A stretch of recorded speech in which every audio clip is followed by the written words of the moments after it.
ए यार हमरा प्यार हो गइल बा। I am in love. और तेरी प्यार हो गइल बा, प्यार हो गइल बा, प्यार हो गइल बा। ये डायलॉग 75 बार सुना चुकले जानी। एमे टटका का बा? आ टटका इहे बा कि संदेशा आइल बा, हमके बुलाइल बा बियन जाए के बा। जो जो बाकी कुछ उखड़ी ना, बात देखा देखी से आगे ना बढ़ी। ए भाई समझ में ना आवे कैसन लड़की बा, देह पर हाथ रखते छनक जाला। मतलब शरीफ और संस्कारी बा। तब तो बियाह का पहले कुछो न तीराई। ते वो काम कर, फटाफट बियाह कर ले। ये हमर यार बनेगा दूल्हा, हम जाएंगे बाराती। ए यारो दुआ करो कि हम खूब खाएंगे भोज। ए साले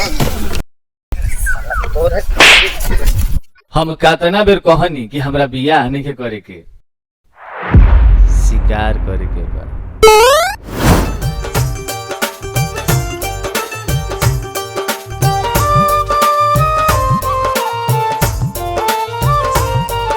समझ में नहीं आवत कौन डिजाइन चुनी, सब तो बढ़िया लागत।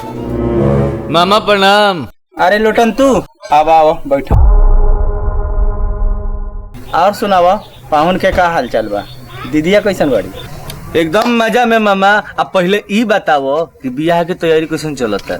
एकदम फर्स्ट क्लास। लो कार्ड पसंद करो।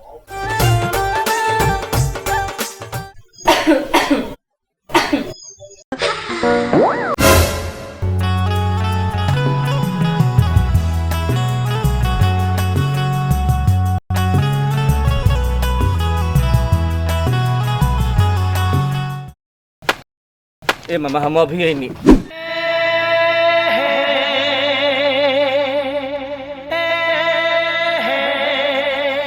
अब जाके फुर्सत मिलल है। हम याद भी ना आई ना अरे हमार मतलब याद ओकरा कल जाला जेकरा के भुला गइल होके। तू तो 24 घंटा आठों पहर हमरा दिल के दरवाजा खटखटावत रहेलू, खट खट खट खट। आ तारा के पावे खातिर गरही मछली लेकर छटपटातानी, छटपट छटपट। आ देखा मौका मिलते आनू गेनी, अब ऐसे अदा का करी हमरा से बियाह। ताकि बाबूजी हमर गोधन कूट देस। अभी पढ़ लिख कर नौकरी करे दो, अपना गोल पर खड़ा होके दो। फिर बहाना साफ साफ बताई, हमरा से बियाह करब कि ना करब? कॉल ले हम जब तारा इतने जल्दी पता चला गंधर्व बियाह कर लिया। गंधर्व बियाह का होखेला? तारा दुष्यंत शकुंतला है कहानी याद बा? उहो लोग इहे कइले रहे। बियाह तो तबे होई जब रउआ बैंड बाजा के साथ घोड़ी पे सवार होके आए। अरे हमहू तो इहे चाहतनी जी, बाकी बियाह के पहले भी कुछ होखे के नु चाहिए। कुछो ना होई, अब जाए यहाँ से।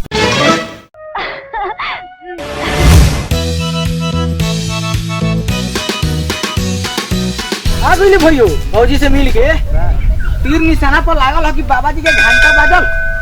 जरूरत में मार्चा मत रगड़, ठीक बा? एकर शिकार इतना आसान नहीं है। मतलब फैन काम गड़बड़ा गइल। ओ भाई हाँ। टेंशन मत ले भाई, हम बानी नु, हम तोर मामला सेट करम। चल हमरा साथे।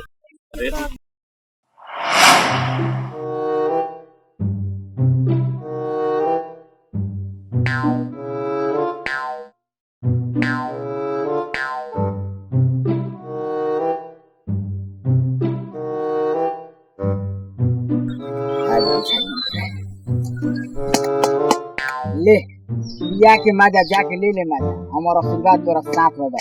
ए यार ई का झोल झाल करत? ये तो झोल झाल कमाल करी। ले जा भौजी के पियाव। ले जाई पक्का? कहीं कुछ गड़बड़ तो ना हुई ना? गड़बड़ क्या हुई, उल्टे शिकार हुई। जा झाड़ के।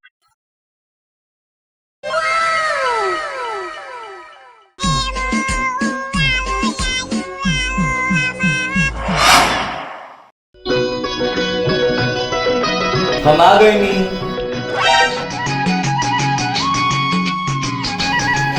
टीका ई मजा हो पीकी आई बड़ा मजा। पहले स्पेशल बोतल लेके आए। स्पेशल बोतल? कहीं रउआ हमरा अकेलापन के फायदा तो ना उठावे के चाहता नहीं? मतलब तू कहे के का चाहता तू? एमे नशा मिला के लेल बनी, मोहनी मंत्र फुकवा के लेल बनी? ना, ये बात तो रउआ कहता नहीं। हमरा तो खुद से ज्यादा भरोसा रउआ पे बा।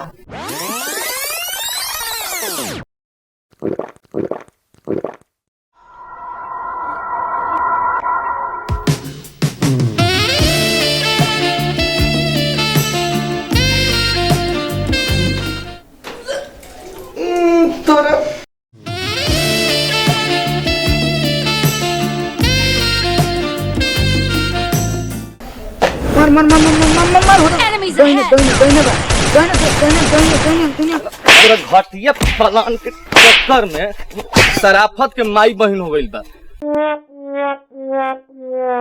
एमे हमार का कसूर बा? तोहर नसीबे लड़ियाल बा तो हम का करी? बेटा जे करबे ते ही करबे, आ तोरा हमरा शराफत के गवाही देवे के बा, ना तो हमर प्यार के गाड़ी गड्ढा में पलट जाई। हमरा मत उस्ताद, देखो हमर कमाल भौजी के कैसे पनिया बतानी। अरे समझत काहे नहीं खू, हमर कोनो गलती नहीं का, सब कइल धइल है अनहरा के ह। समझावत काहे नहीं, समझाओ ना। ए भौजी, भगवान गॉड आला के कसम, जे को हमसे सच कहम, सच के सिवा झूठ ना कहब। ए भौजी, गलती से मिस्टेक हो गल, ठंडा के जगह पर दारू के बोतल मिलल, उहे धरा दे। ए में हमारा देवता ऐसन भैया के इतनो भर दोष नहीं, इतनो भरोसा भइल है कि हनुमान जी लगा सीना चीर के दिखाई। हो गए, भरोसा हो गए।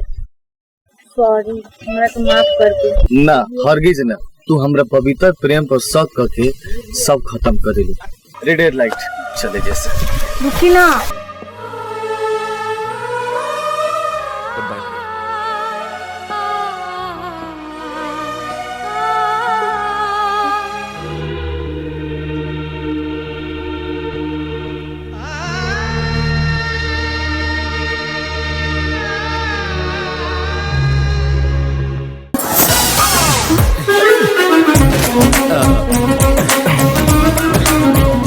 वाह भाई, मौका पर चौका जरनी। भौजी तो भूखार पारे लगली। भूखार से तो हमार उपकार होते वाली बा। ए भाई, ये तो बात तय हो गई कि भौजी तोरा से बड़ा प्यार करेली, उनकरा के धोखा मत दे, ना तो बड़ा पाप लागी। बेटा ढेर प्रवचन मत दे, चुपचाप निकाली जैसे।